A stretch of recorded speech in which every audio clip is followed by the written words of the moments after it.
বৈষম্যবিরোধী ছাত্র আন্দোলনে আব্দুল জব্বার নামে এক শিক্ষার্থীকে হত্যা চেষ্টা মামলায় আন্তর্জাতিক অপরাধ ট্রাইব্যুনালের সাবেক প্রসিকিউটর ব্যারিস্টার তুরিন আফরোজকে ৪ দিনের রিমান্ড মঞ্জুর করেছেন আদালত।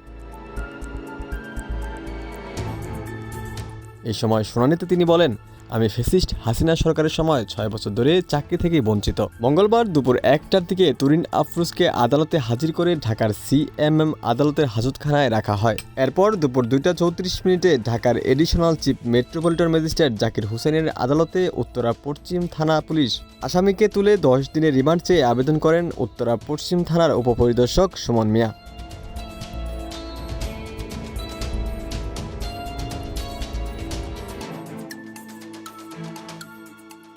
রাষ্ট্রপক্ষে ঢাকা মহানগর পাবলিক প্রসিকিউটর ওমর ফারুকী রিমান্ডের জোর দাবি জানান।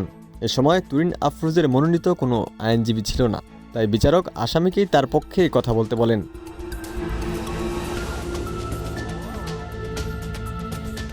এ সময় তুরিন আফরোজ বলেন, মাননীয় স্যার, আমি ২-৩ মিনিট যতটুকু পারবো কথা বলতে চাই। হত্যা চেষ্টার ঘটনাটি ৪ই আগস্টে। এ সময় আমার অপারেশন হয়, টিউমার অপারেশন। আমি সকল ডাক্তারি রিপোর্ট দিতে পারবো। আমি ৪ বছর ধরে মিডিয়ায় কিছু বলিনি বা লিখিনি। আমি ফ্যাসিস্ট হাসিনা সরকারের সময় ৬ বছর ধরে চাকরি থেকে বঞ্চিত, তবে কেউ আইনের ঊর্ধ্বে নয়। আমি তদন্ত কর্মকর্তাকে সহযোগিতা করব। আশা করছি আমি ন্যায় বিচার পাবো।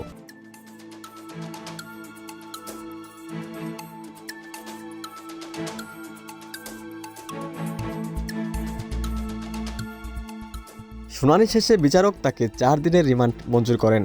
এর আগে গত সোমবার রাতে উত্তরের একটি বাসায় অভিযান চালিয়ে তুরিন আফরোজকে গ্রেপ্তার করা হয়।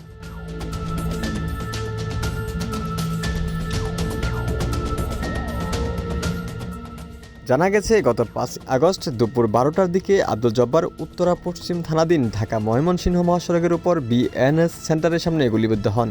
এরপর ঢাকা মেডিকেল কলেজ হাসপাতালে চিকিৎসা নেন তিনি। গত ২৭ মার্চ উত্তরা পশ্চিম থানা সাবেক প্রধানমন্ত্রী শেখ হাসিনা সহ ৫০ জনের নাম উল্লেখ করে এবং ১০০ থেকে ১৫০ জনকে অজ্ঞাতনামা মামলাটি দায়ের করেন। এজাহার নামেও ৩০ নং আসামি তুরিন আফরোজ।